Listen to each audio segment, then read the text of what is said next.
ایک دوا اگر 10 روپے کی تھی اور آج ہم کہتے ہیں کہ وہ 14 روپے کی بکے یا 12 روپے کی بکے اور اس کو مینوفیکچر کرنے کی کاسٹ مثال کے طور پہ 18 ہے یا 20 ہے، تو نتیجہ کیا ہوگا؟ وہ مارکیٹ سے غائب ہو جائے گی، اور جو اینڈ یوزر ہے، جو کنزیومر ہے، وہ کیا کرے گا؟ وہ 300 روپے کی اسمگل ہوئی ہوئی خریدے گا۔ دو نقصان ہوئے، ایک وہ کئی گنا زیادہ لے رہا ہے، تھوڑی سی انکریز اویلیبل رہے گی، زیادہ انکریز سے وہ بازار سے خریدے گا، اسمگل ہوئی بھی ہوگی، اور کوئی اندازہ نہیں کہ وہ کہاں سے آئی ہے، اس کا کیا معیار ہے، کوالٹی کیا ہے۔ تو اس لیے ہم نے اس چیز کے بارے میں ایک میانہ روی اور ایک بیلنس اپروچ رکھنی ہے ہر وقت اور ہر دفعہ جب بھی یہ چیز آتی ہے۔ اس کا ایک مروجہ طریقہ ہے۔ ڈرگ پرائسنگ کی ایک پالیسی ہے، 2018 میں پاس ہوئی تھی، اس کے تحت ڈرگ پرائسنگ کمیٹی بیٹھتی ہے، وہ تمام فیکٹس کو، اس کی انٹرنیشنل پرائس کو، را مٹیریل کو، ان ساری چیزوں کو مد نظر رکھ کے وہ پرائس کی ڈفرینس بتاتی ہے۔ تو یہ اس کی بیسس پہ ڈیٹیل آپ سے ہم شیئر کر دیں۔ اگر نہیں، میں یہ کہنا چاہتا ہوں کہ اگر آپ اس کو دیکھنے کا طریقہ ہے، اگر آپ دیکھیں اس کو تو ایسے ہے کہ یہ اس کی قیمت کم ہو گئی۔ وہ کس طرح سے؟ ایک چیز ہے جو ایک دوائی جو کہ بن نہیں رہی ہے، ناپید ہے، اور اس کی جگہ آپ وہ جو 15-20 روپے کی جو دوائی ہے وہ آپ 200 روپے میں خرید رہے ہیں، اور جس طرح کے ڈاکٹر صاحب نے کہا کہ اس کے معیار کا، اس کی کوالٹی کا، اس کا پتہ نہیں ہے، اوریجنل اس کا پتہ ہی نہیں ہے۔ تو اس سے بہتر یہ نہیں ہے کہ آپ اسی کو جو یہاں پہ جو بناتے ہیں وہ ایک خاص اس کے ایک پروٹوکول کے تحت وہ دوائی بناتے ہیں، ہمیں پتہ ہوتا ہے کہ اس میں کیا کیا ایلیمنٹس استعمال ہوئے ہیں، تو وہ آپ کو ملے گی، اویلیبلٹی بھی ہو جائے گی، اور آپ کو جو وہ چیز آپ مہنگی لے رہے تھے آپ کو سستی ملے گی۔ تو یہ دیکھنے کا طریقہ ہے۔ جی چلے سر، یہ بتائیے گا، آپ نے آج کابینہ ابھی جب بریفنگ اسٹارٹ کی تو آپ نے اسٹارٹ کیا اپنا کابینہ کے اجلاس اور ان پر جو فیصلے ہوئے ان کا آپ نے کمپیریزن بتایا۔ سر، آپ ہی کی کابینہ نے نیشنل فائنانس کمیشن کے اوپر 3 بار فیصلہ دیا ہوا ہے۔ سندھ اور بلوچستان میں چلے مانے آپ کی حکومت نہیں ہے، لیکن پنجاب اور KPK میں آپ کی حکومت ہے۔ 3 بار فیڈرل کیبنٹ کے فیصلوں کے باوجود پنجاب اور KPK میں پروونشل فائنانس کمیشن پر کام شروع کیوں نہیں ہوا؟ یہ آپ کا بہت اچھا سوال ہے، اور یہ اس میں کوئی شک نہیں کہ ہم پرائم منسٹر صاحب اس کو بہت ہی زیادہ اس میں بلیو کرتے ہیں، اور ہے بھی یہی ایک واحد طریقہ ہے جس میں کہ ہمارے صوبوں میں ایک متوازن ایک لیول وہ ڈیولپمنٹ ہو سکتی ہے۔ یہ نہیں کہ اگر کسی علاقے کا چیف منسٹر ہے تو وہاں پہ ترقی ہو اور باقی علاقوں میں نہ ہو۔ تو اس کے لیے یس، یہ ایک آپ کا بڑا اہم سوال ہے، لیکن اس کی جو انسٹرکشنز ہیں وہ دے دی گئی ہیں۔ اب اس کی پروگرس دیکھنی ہے کہ وہ، بیکاز یہ پروسیس تو ہے ذرا لمبا، لیکن اس کی شروعات تو ہونی چاہیے۔ اگلی کابینہ میں، اگلی پریس کانفرنس میں میں انشاءاللہ آپ کو اس کا اپ ڈیٹ بتاؤں گا کہ جو فیصلے ہوئے تھے وہ ابھی کس سٹیج میں ہیں، وہ میں آپ کو ضرور بتاؤں گا۔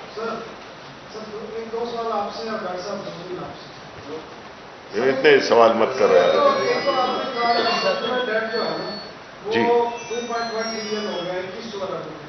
آپ یہ بتائیں گے کہ جب آپ کی حکومت ہے اس وقت کتنا تھا، مجھے تو پتا ہے، آپ بتائیں گے تو اس سے ذرا پتہ چلے گا۔ دوسرا یہ بتائیں سر، اب میڈیا جو خاص کر ورکنگ جرنلسٹ ہے جو کوریج کرتے ہیں پرائم منسٹر کی، آپ کی، وہ پچھلے 2 سال سے کتنا کنفیوژن ہے۔ آپ آج یہ بتا دیں کہ پرائم منسٹر اور پریزیڈنٹ گورنمنٹ کا اسپوکس مین ہے کون؟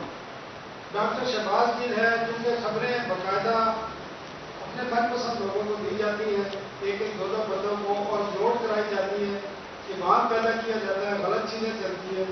یہ ذرا کلیئر کرنے پرائم منسٹر کا، فیڈرل گورنمنٹ کا اسپوکس مین کون ہے؟ ڈاکٹر صاحب، ویسے صاحب لوگ ذرا آسان باتیں سمجھنا چاہتے ہیں، آپ سمپل یہ بتائیں کہ کتنی میڈیسن ہے ٹوٹل، منیمم کتنے انکریز آ رہا ہے، میکسیمم کتنا انکریز آ رہا ہے؟ آپ نے جو نیا قانون پاس ہو گیا جوائنٹ سیشن سے، جب یہ بنا تھا تو آپ کی گورنمنٹ نے، آپ تو وزیر نہیں تھے، 1/10 PMDC کے تمام ملازمین کو فارغ کر دیا تھا جو ہائی کورٹ سے حامی ہے۔ اب آپ نے قانون بنا لیا، اب آپ کی کیا پالیسی ہے؟ ایک اور سوال ہے سر، یہ پبلک انٹرسٹ ہے، کینسر کی میڈیسن کے بارے میں آپ سے بہتر کوئی نہیں جانتا، بہت مہنگی ہے، لوگ خوار ہو رہے ہیں، ذلیل ہو رہے ہیں، اور انڈیا کی سب سے سستی میڈیسن ہے کینسر کی، اور پاکستان میں آتی تھی، آپ نے پابندی لگائی ہوئی ہے۔ آپ یہ پابندی اٹھانے پر کوئی آپ غور کریں گے کیونکہ بہت سستی ہے وہ، اور کوالٹی بھی ہے۔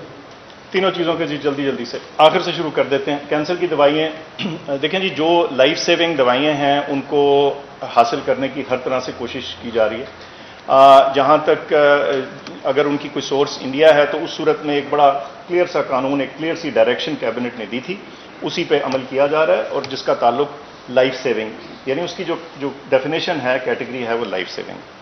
دوسرا سوال آپ کا پی ایم سی کے حوالے سے تھا، وہ آپ دیکھ لیں گے انشاءاللہ. اس میں جو دو روز میں جی، اور ہم تفصیلات اس کی پوری آپ کے ساتھ لے کے آ جائیں گے. نہیں جی نہیں، اس کا آپ کے سوال کا جواب ہے نو. اور پہلے آپ نے ذکر کیا کہ وہ کون سی، اس کی تفصیل ہم آپ سے بتا دیں گے. ٹوٹل 94 دوائیں ہیں، اور جس میں یہ ایکچولی اتنی مہنگی دوائیاں نہیں ہیں نسبتاً ماڈرن دوائیوں کی نسبت، یہ پرانی اور مستند دوائیں. وہ اب چونکہ 94 کی لسٹ ہے، وہ ہم آپ سے شیئر کر دیں گے.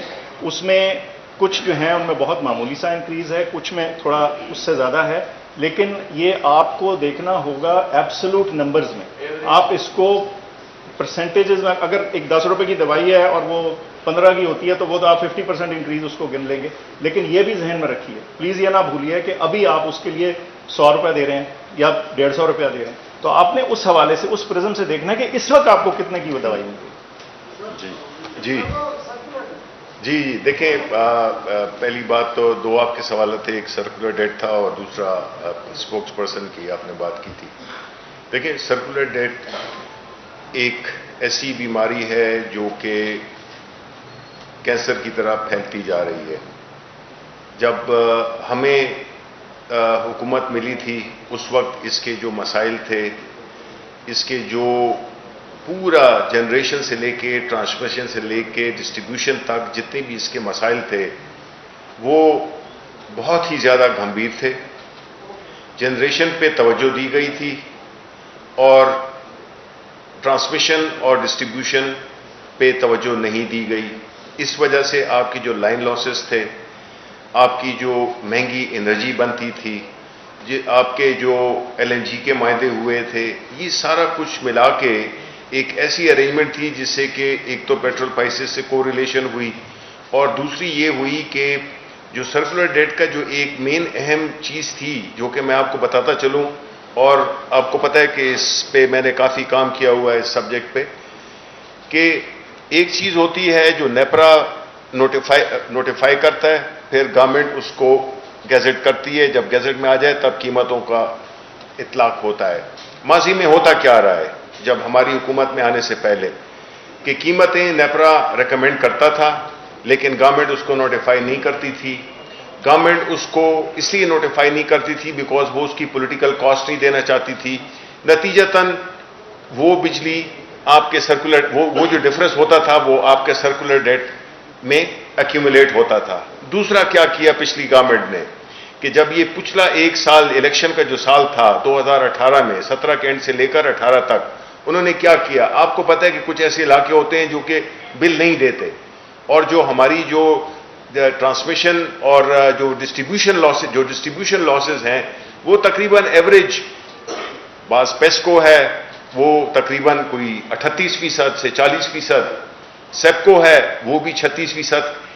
ایوریج جو نیشنل وہ تھی، ماں سوائے آئیسکو کے، ماں سوائے فیسکو کے، یہ ایسے جگہ تھے جن میں ریکوری بہتر تھی 90+%. یہ بھی 100% تو ہو نہیں سکتی ہے، کسی ڈیولپ ممالک میں بھی نہیں ہوتی ہے، لیکن ایک اس میں اس کے نارمل اس میں چل رہی تھی. تو اس کی وجہ سے کیا ہوتا تھا کہ یہ ساری جو کاسٹ ہوتی تھی یہ پھر ہر ایک کو بھرنا پڑتی تھی. تو ان میں سے یہی ہوتا تھا کہ جس کو کچھ لوگ لوڈ شیڈنگ کہتے تھے، وہ ایسے علاقے ہوتے تھے جہاں پہ کہ 60%، ایسے بھی علاقے ہیں جس میں کہ 70% لوگ بجلی نہیں دیتے.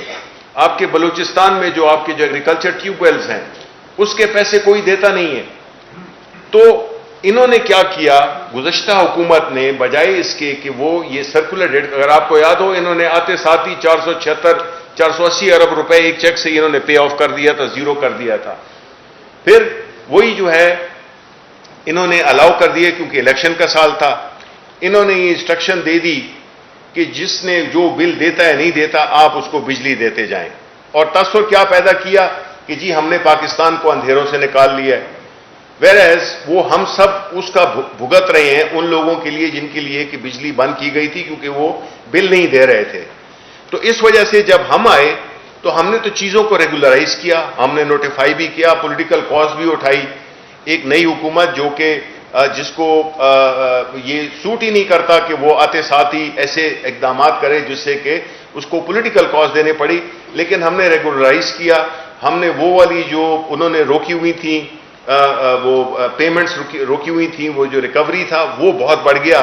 اس کی وجہ سے جو ہمارا سرکولر ڈیٹ کا جو ایکیومولیشن ہوئی وہ ایک دم جمپ کر گئی، کیونکہ ہم نے پرانے جو جتنی بھی آؤٹ اسٹینڈنگ چیزیں تھیں ان کو ریگولرائز کیا، تو اب اس کا جو سرکولر ڈیٹ کا فگر ہے وہ ظاہر ہے کہ بہت بڑھ گیا ہے. لیکن میں آپ کو بتاؤں کہ ماضی میں کوئی بھی ایسی کوشش نہیں ہوئی ہے، سنجیدہ کوشش، جس میں کہ بجلی کے بلوں کو کم کیا جائے. اور ہم آپ کو انشاءاللہ پوری ایک اسی ہفتے میں آپ کو ایک ایسی وہ دیں گے، پریزنٹیشن دیں گے کہ آپ انشاءاللہ بالکل آپ کو بالکل شیشے کی طرح پورا ہمارا جو پاور سیکٹر ہے وہ آپ کو نظر آ جائے گا. سیکنڈ بات آپ نے شاید اس کی اسپوکس پرسن کی، تو وہ میں انشاءاللہ اس کے بارے میں معلومات بھی کر لوں گا، اور میں یہ ڈٹرمن کروں گا کہ ایسی بات نہ ہو، یہ نہیں ہونی چاہیے. سب کا حق بنتا ہے، لیول پلینگ فیلڈ ہونی چاہیے، اور اسی طرح ایک ہی سورس سے بیک وقت سب کو خبر ملنی چاہیے.